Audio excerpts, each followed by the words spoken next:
Hello dear friend, this is lecture number 12 on CrPC. CrPC के अंदर आज हम डिस्कस करेंगे लेक्चर नंबर 12 में। लेक्चर नंबर 12 में चैप्टर नंबर हमारा 3 कंटिन्यू है। Chapter number 3 powers of courts, जिसके अंदर सेक्शंस 28 से लेकर 41 तक है।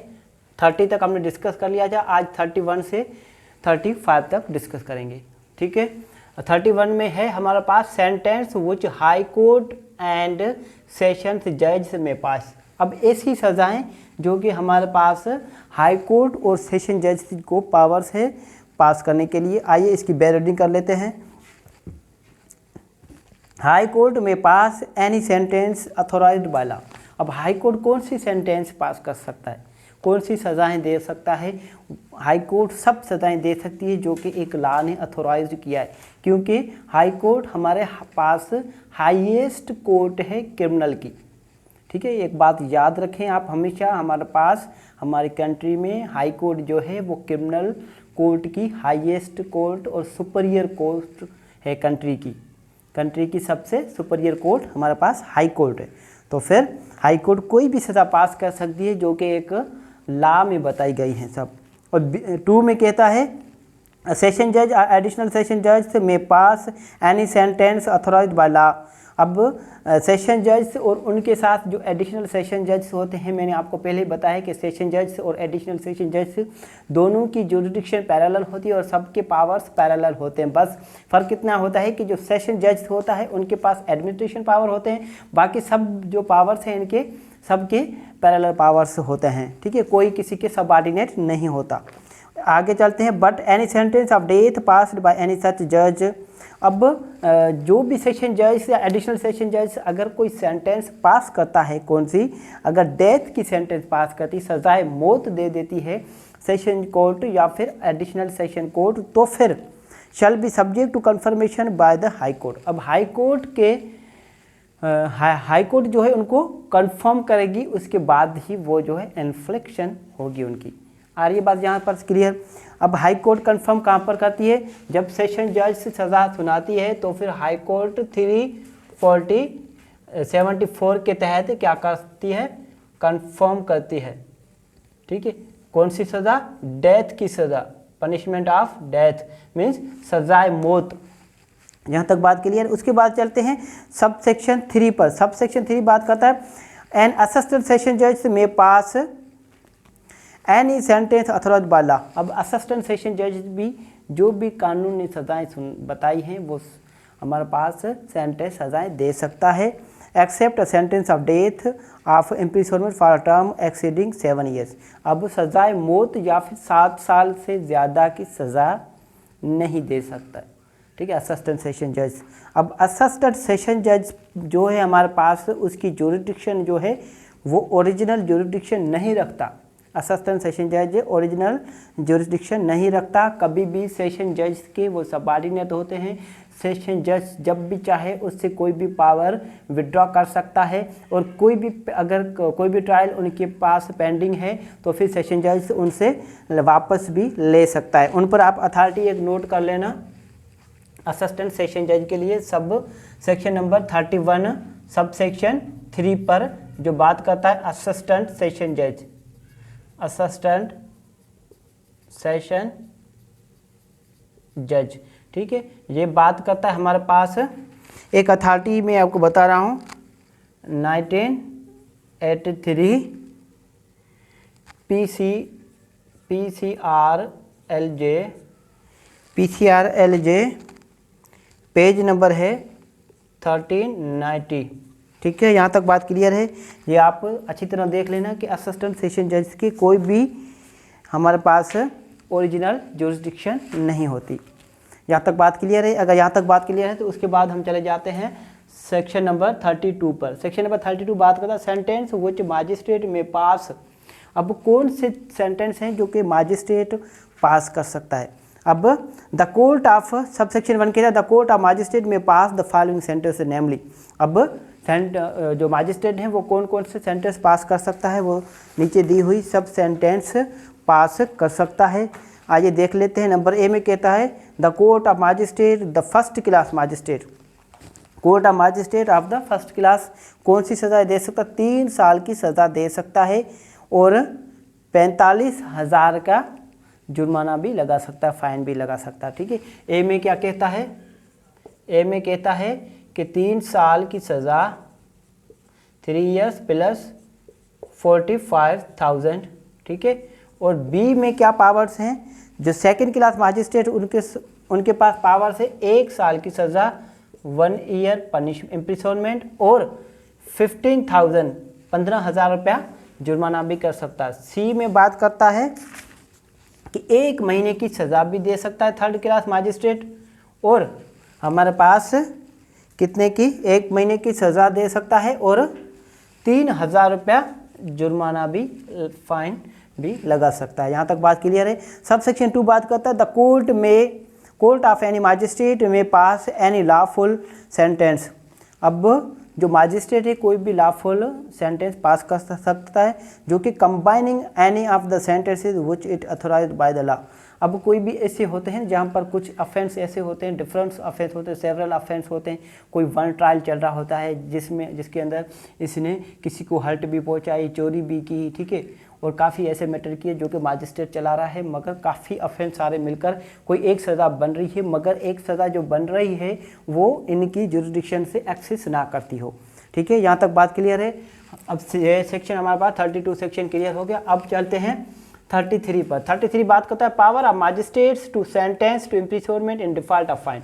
अब मजिस्ट्रेट के कौन से पावर से हैं जो कि अगर पनिशमेंट सब्सटेंटिव कोई सज़ा सुना देता है मजिस्ट्रेट और उसके साथ एडिशन में वो प्लस में फ़ाइन भी लगाता है। अगर फ़ाइन नहीं देता है, जो हमारे पास कन्विक्टेड है, अफेंडर है, वो फ़ाइन नहीं पे करता है, जेल में है, तो फिर उनको ज़्यादा जेल भी कोर्ट भेज सकती है। यहाँ तक बात क्लियर है। टाइटल समझ में आ गया आपको।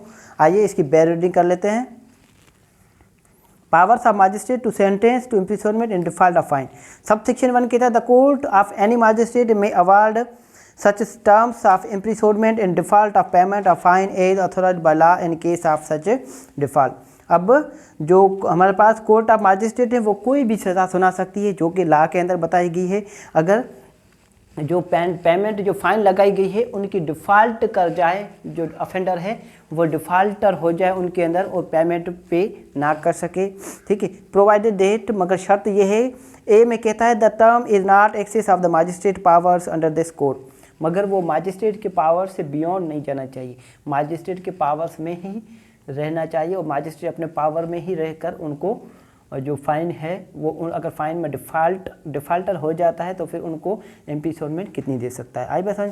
नंबर बी कहता है इन एनी केस, अगर तो मजिस्ट्रेट ने जो सज़ाएँ सुनाई है, ठीक है, जो टोटल जो अमाउंट्स है या फिर जो भी सब्सटेंटिव सेंटेंस है, अगर वो जो सब्सटेंटिव सेंटेंस सुनाई है, आ रही बात समझ। अब एक बार नोट कर लें, अगर सब्सटेंटिव सेंटेंस सुनाई है 1 ईयर, ठीक है, और फाइन लगाई है मजिस्ट्रेट ने 45,000, ठीक है, अब 1 साल मुकम्मल हो गया, इन्होंने जो है फाइन पे नहीं की। अब सब सेक्शन हमारे पास बी में कहता है कि अगर फाइन नहीं देता है तो फिर जो हमारे पास टोटल सब्सटेंटिव जो इम्प्रिजनमेंट है उससे 1/4 ज़्यादा नहीं होनी चाहिए। 1/4 से 1/4 कितनी होगी इसकी? 1/4 मीन्स चौथा हिस्सा। अब चौथा का हिस्सा कितना होगा? हमारे पास टोटल कितने महीने हैं साल में? 12 महीने हैं, ठीक है, तो 12 को आप 4 से डिवाइड कर लें, कितना हो जाएगा? 3, ठीक है, तो फिर हमारे पास 3 महीने से ज़्यादा पनिशमेंट नहीं दे सकता। यहाँ तक बात क्लियर है। आपको 1/4 का मतलब आना चाहिए। फॉर एग्जांपल जहाँ पर 4 साल सज़ा सुनाई, फॉर एग्जांपल 4 साल सज़ा सुनाई है, 4 ईयर्स, ठीक है, इसका 1/4 कितना होगा? 1/4 इसका होगा 1 ईयर, ठीक है। यहाँ तक बात क्लियर है। आइए आगे चलते हैं। नंबर 2 कहता है, सब सेक्शन 2 कह रहा है कि the imprisonment awarded under this section may be addition to a substantive sentence of imprisonment for the maximum term awarded by the magistrate under section 32। अब 32 सेक्शन के अंदर जो भी पनिशमेंट सुनाई गई है सब्सटेंटिव सेंटेंस के तौर पर, ठीक है, अब उनके साथ अगर फाइन नहीं पे करता तो फिर जो सब्सटेंटिव सेंटेंस हैं उनके साथ ही वो 1/4 जो है ना पनिशमेंट वो ऐड हो जाएगी। जहाँ 1 साल उनको रहना है, अब 1 साल 3 महीने वो जेल में रहेगा। यहाँ तक बात क्लियर है। अब सेक्शन चले जाते हैं हम 34 पर। 33 क्लियर हो गया। 34 सेक्शन बात करता है high court of certain magistrate, high powers of certain magistrate. अब कुछ मैजिस्ट्रेट जो होते हैं उनके हायर पावर्स कौन से हैं, आइए देख लेते हैं। Higher powers of certain magistrate, the court of magistrate specially empowered under section 30। जो भी हमारे पास पावर्स दिए गए हैं 30 सेक्शन के तहत, ठीक है, may pass any sentence authorized by law except a sentence of death of imprisonment for a term exceeding 7 years। अब जो मैजिस्ट्रेट है वो कोई भी सज़ा सुना सकता है सिवाय हमारे पास सिवाय सज़ाए मौत या फिर सज़ाए उम्र कैद के अलावा कोई भी सज़ा सुना सकता है। ठीक है, उन पर अथॉरिटी आप एक नोट कर लेना, उनका स्कोप क्या है। ठीक है, उनके स्कोप पर एक अथॉरिटी है, वो आप स्टडी कर लेना सेक्शन 34 पर। सेक्शन 34 पर जो अथॉरिटी है वो आपने नोट करनी है।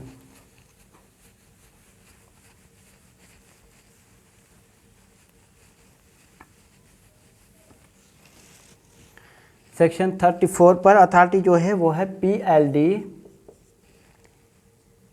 1962 कराची की है, पेज नंबर है 588। ठीक है, ये अथॉरिटी आपने पढ़नी है इन पर कि हाईएस्ट पावर्स मैजिस्ट्रेट के कौन से होते हैं। उसके बाद चले जाते हैं 35 सेक्शन पर। 35 सेक्शन बात करता है sentence in case of conviction of several offences at one trial. अब सेंटेंस उस शख्स को सज़ा सुनाना जहाँ पर एक से ज़्यादा ऑफेंस की ट्रायल जो है एक साथ चल रही हो।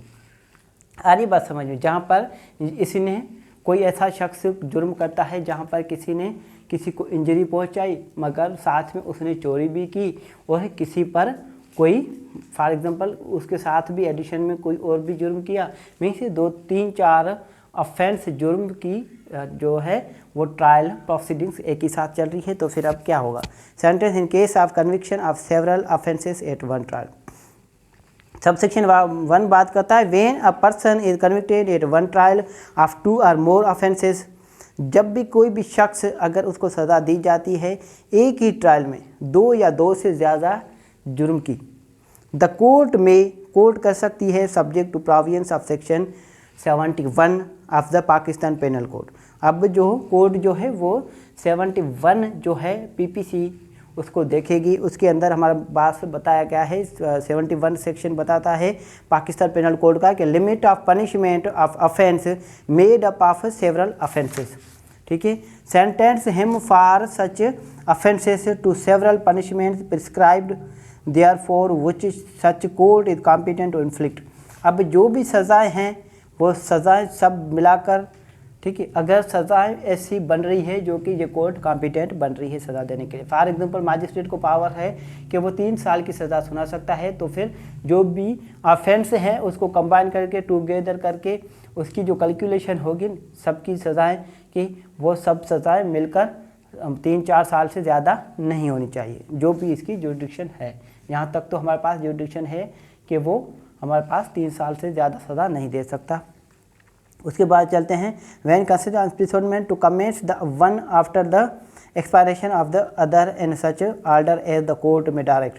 अब ये जो सज़ा होगी फॉर एग्जांपल ए और बी साथ में लड़ रहे थे, ठीक है, ए ने बी को मारा, फॉर एग्जांपल ए ने बी को 50 ब्लोज या स्ट्राइक मारी,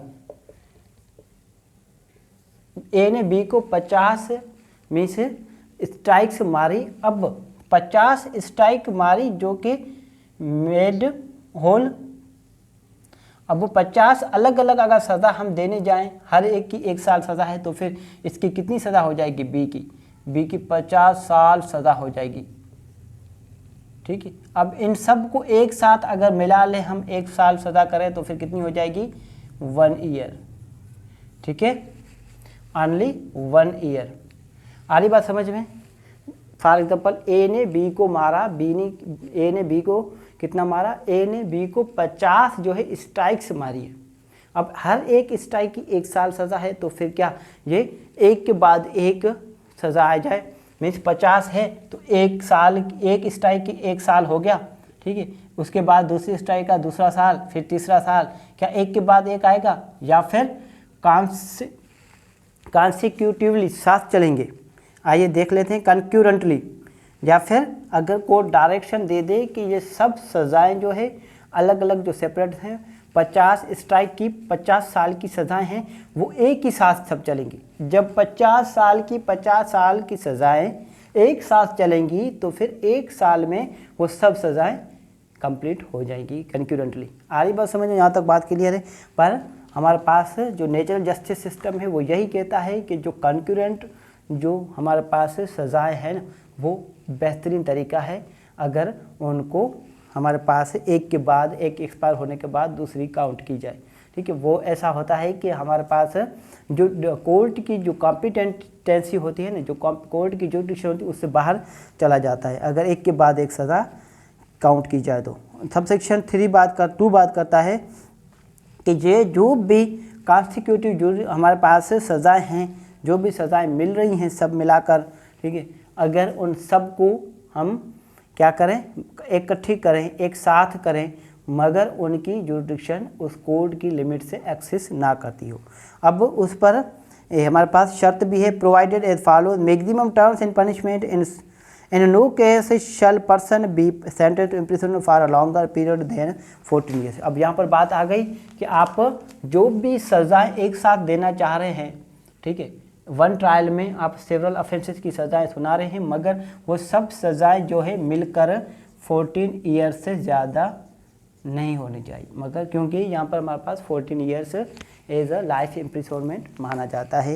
यहाँ तक बात क्लियर है। बी में बात करता है, if the case is tried by magistrate the aggregate punishment shall not exceed twice the amount of punishment which he is exercise of his ordinary jurisdiction competent to inflict. अब जो magistrate ने जो सज़ाएँ सुनाई दी है, ठीक है, वो एक साथ करके वो जो अमाउंट इन्होंने जिस अमाउंट की पनिशमेंट दी है वो उनसे 2 गुना ज़्यादा नहीं होनी चाहिए और उसके जो पावर्स हैं उसे एक्सेस नहीं करने चाहिए, ठीक है। नंबर 3 बात करता है, the power of the for the purpose of appeal the aggregate of consecutive sentence passed under the section in case of conviction for several offences at one trial shall be deemed to be a single sentence. अब several offences की सज़ाएँ अगर एक trial पर, one trial पर चलती हैं, means single trial पर चलती हैं और सेवरल ऑफेंसेस की सेंटेंस दी जाती है, तो फिर वो एज अ सिंगल हमारे पास सेंटेंस तस्लीम किया जाएगा, सिंगल ट्रायल और सिंगल सेंटेंस माना जाएगा। यहाँ तक बात क्लियर है। अगर यहाँ तक किसी भी किस्म का कोई भी सवाल हो आप मुझसे पूछ सकते हैं।